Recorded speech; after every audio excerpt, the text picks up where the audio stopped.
Hello everybody, it's Hogan Rules, and today what I'm going to talk about is my WWE Monday Night Raw reactions. So what happens first is Stephanie McMahon's coming out, and she gets interrupted by Roman Reigns. Roman Reigns comes out, Stephanie looks mad, and Roman Reigns calls out Mr. McMahon. He does not show up. McMahon says he'll show up later on tonight for your match. He will be here. Just remind him all that stuff, and they were just fighting back and forth.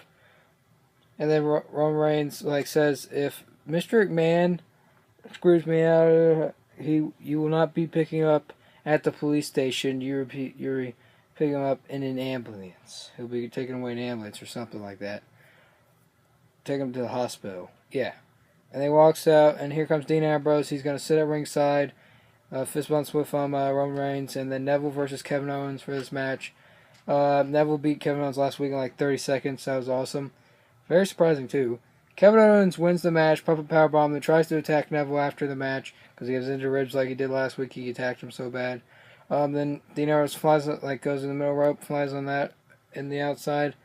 Does an elbow drop to the table, through the announce table to Kevin Owens to even the odds. And that's pretty cool. That was awesome. I like that. That they're using the announce table a lot. It's pretty fun. I like the announce table spots almost all the time. And then we have Mr. McMahon talks to JoJo because he arrives and says, I'm the law this time. Yeah, he is in that match, basically. But going to be a really bad law because he's more with Sheamus than he is with Roman Reigns, of course.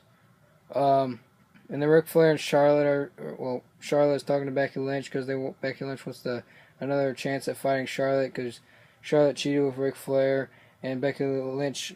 Well, Charlotte cheated with her dad, Ric Flair, and beat Becky Lynch. But now Becky Lynch wants to face Charlotte again. Sorry about that. Becky Lynch ends up beating Charlotte because Ric Flair looks like he's about to trip Becky Lynch. She reverses and grabs the tights of Becky Lynch, winning. And then Charlotte shows her true colors, which I knew she would eventually. Beats up Becky Lynch after the match, and Ric Flair's style and profile in there, just like a Flair would do. And where's Paige in all this? Don't know. I don't know. So that happens, and this is probably an interesting storyline. I don't know what's going to happen. The PCB is no more. It's not even CB anymore. It's gone forever. Well, not gone forever, but gone for now. I don't know what's going to happen. But that's pretty cool that they did that. I knew it was going to happen. And Sheamus talks to Vincent Kenny McMahon. Random dude in there. He goes get out of here. And then Sheamus talks to Vincent Kenny McMahon. And McMahon says, hey, you got to listen to me, Sheamus, tonight. Have a good day, fella. And Sheamus is smiling about that. Ryback versus The Big Show. This is just a film match, but what happens in it is awesome.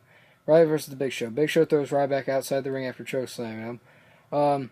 The Wyatt family comes out, attacks Ryback. The bell does not even disqualify him or draw or whatever it is. But the Wyatt family attacks Ryback, and then I'm like, okay, they're not going to attack Big Show. Then they attack Big Show. And look how big Braun Strowman is to Big Show. Big Show's just a little bit taller, but then he ends up getting beat up too, and does not go well. And the Wyatt family enters them in the Royal Rumble match. Ryback and Big Show are in the Royal match as well. Kurt Axel is. Dolph Ziggler is. Yeah. Oh, if you don't know what the Wyatt family is, Bray Wyatt, Luke Harper, Eric Rowan, and Braun Strowman. The Usos, Jimmy and Jey Uso, versus Alberto Rio and Rusev. Remember, King Barrett's on the sidelines because he got a hurt neck, worse than we think it is. Sheamus is facing off later tonight. That's the reason why he wasn't there. The Alberto Rio and Rusev win the match, but I thought the Usos were about to win with that splash. It kicked in the splash, but nope. Does a stomp move, which is so stupid, but it was halfway across the room, which makes it a little bit more exciting than it usually is. And 1, 2, 3, they pick up the win. Alberto Rio does, and Rusev, they win. The League of Nations wins, so that's what happens. And then Dolph Ziggler versus Heath Slater. Heath Slater's supposed to go out there alone, but Bo Dallas and Adam Rose and Kurt Axel were out there, and Dolph Ziggler talks a little bit about he's going to be in the Royal Rumble and stuff, and then they face off, and Heath Slater gets so distracted with Adam Rose, and they get distracted with Bo Dallas that Heath Slater picks up the win, beats Dolph Ziggler, beats a former World Heavyweight Champion of his own right. Heath Slater beats him, and Heath Slater is a former tag team champion. But besides that, they all talk. Heath Slater talks like this is a new formation, and Bo Dallas is like, Bo leave, and Adam Rose is like, yeah, we're gonna keep going. First I was like, now I found the light or something like that. Now I found where I am.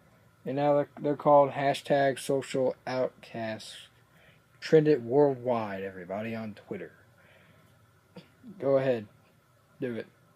So that's what their group's called, and they're entering themselves all in the Royal Rumble. Heath Slater, Bo Dallas, Adam Rose, and Curtis Axel. They're in all self, and they're called hashtag social outcasts. That's what they're called. They want attention? Now they got attention, I guess. Somehow this formation actually looks pretty cool. Jobbers, and they can beat each other with the odds. They know they can't. They figured out that they can't beat each other. They can't beat big like other people alone. They might as well form up to beat everyone else.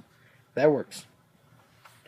The New Day comes out. Well, the New Day appears in like the back, and like those are like with that one thing, the dong ding, like something like that, scares one guy to death. And then they come out. They're talking about how they're gonna be in the Royal Rumble, and they're New Day as tag team champions. And then they have a countdown thing, and then Y2J appears. And I thought it was just gonna be a joke from the New Day, but nope. We don't know who the New Day is. It's Big E, Kofi Kingston, and Xavier Woods. And Chris Jericho comes out. Y2J. He comes out. He appears, and he says he's gonna be in the Royal Rumble as well. And he like roasts the whole New Day. He's like Rudy, Tootie, Booty. That's gonna trend a lot as well on Twitter. And anywhere else of social media somewhere. And so is hashtag social outcast. But besides that, that's what happens. It goes back and forth, but Chris Jericho ends up winning that. And then the New Day has to face Kalisto, the Dudley Boys, Devon Dudley, and Bubba Ray Dudley. The New Day ends up winning. Kofi Kingston, Big E, and Kofi Kingston, Xavier Woods. Big E does the big ending and does that DT thing, double team 1, 2, 3. They end up winning the match. Kind of not really surprising because the New Day, they're a good tag team and they're all right. They're a really good tag team. That's why they're 2-time tag team champions. They are pretty good at what they do. They've been around for years, so they have a thing going for them, I guess. And Mexican Man talks to Roman Reigns in the backstage and says there's not going to be no foreign weapons, no interferences. Bull crap. This is what's going to happen later tonight. They're talking about that. And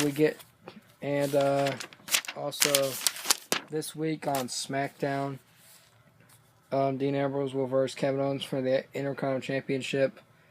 And then Charlotte will verse Becky Lynch for the Divas title, which Ric Flair's going to be out there in Charlotte's corner.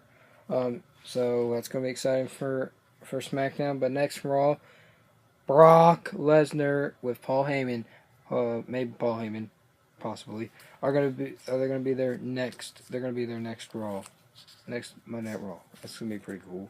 What they're going to do, what's going to happen then, don't know. Leading up to the Royal Rumble, we're on the road to WrestleMania after the Royal Rumble. Oh yeah, this could be awesome. This is cool. Then we have Roman Reigns versus Sheamus for the WWE World Title. Vince McMahon's out there flexing his tits or pecs. That's nasty for an old man. Ew. He thinks he's all strong. Roman Reigns he has the most part of Sheamus beat, but then Sheamus hits him with the steel steps and stuff, and he's like, "Hey, what happened there? What happened there?" He knew what happened, but he did not want to call it. No, he did not even count. He counted really slow. Roman Reigns pinned him, but it counted really fast when Sheamus counted. He went like this with two hands pinning at the first point. I guess he forgot how to count. Too stupid. Stephanie Man comes out. Well, Roman Reigns Superman punches Mr. McMahon in the face. Looks like he's about to spear Sheamus. And he does spear Sheamus, but then wants a new ref out there. Then Stephanie Man comes out and goes like, leave him alone, and like throws Mr. McMahon into Stephanie Man, and her tits start flying everywhere. You can see her big old nipples. You could see them if you look closely enough, which is kind of like, if you like that, I guess she's still pretty hot. I do believe. And then looks like she backs up and says, "Hey, I don't know," and then Sheamus, then he beats up Sheamus some more. He's about to throw Mr. McMahon into that. Well, that's how that all started. And then here comes another referee, Scott Armstrong. has been a thorn like the authority side, I guess, is a good or bad or something like that. And it looks like he's about to pin him, and then does not, and then Roman Reigns Superman punches him, and then spears Sheamus. Well, spears Sheamus again, and there comes another ref, John Coleman, and he ends up beating Sheamus. He should have won a long time ago, as they said on the commentary table. They should have, but JBL is like, nope, nope, nope. Yeah, he's always defending the bad guys. He's always sometimes defending the good guys. It just depends on how he feels. So Roman defends the title, but then Mr. McMahon and Stephanie helps Mr. McMahon up to his feet, and Roman Reigns has to defend the title at the Royal Rumble in the Royal Rumble match. He has to beat 20. He has to throw over 29 superstars. He won last year. He eliminated 12. He won last year. But this time his WWE World title is in the line. He's at the Royal Rumble, but he has to finish it in the Royal Rumble match. He has to eliminate 29 superstars. What number he's going to come out? I know it's going to be 1 or 2, but is it going to be 3 or something like that? Is it going to be, what number is he going to be? Because they came in late last year. Like, he came out like number 28 or something, I guess. I don't remember. Leave a comment below what number came out last year. But besides that, will he be able to win the second time in the year, but with his title on the line? Let's see what happens. That's going to be pretty. That's the first time ever it's going to happen. Making history right there. In 2016, that's pretty cool. But it kind of sucks because if he gets eliminated, who's going to be champion? I'll just chant for who's out there. I don't know who's going to be out there. But now I don't know if I want Roman Reigns to win. It depends on who also enters the Royal Rumble, because I don't have any favorites right now. I want someone else to enter the Royal Rumble. If Brock Lesnar's going to enter the Royal Rumble, or if The Undertaker's going to enter the Royal Rumble, Sting, surprisingly, Kevin Nash, Boogeyman, all those people, whoever enters the Royal Rumble, if they're announced, I will say which one I want. Even if the WWE title is on the line at the Roman match, that Roman Reigns has a limit of 29 people over the match, over the top rope, I'm going to choose who I want to win. But he's kind of screwed, basically. But if he can win for a second time, he's going to earn my respect. He just needs to stop talking. He's not good at talking. He's good at beating up people. He's not good at talking. Stop making him talk. Stop making Sheamus talk. Some people don't need to talk. They just need to fight with the actions, they don't need to fight with words. Okay? And if you like this video, leave a comment and subscribe for more. That has been my WWE Monday Night Raw reaction. And Hogan rules out. Bye, guys.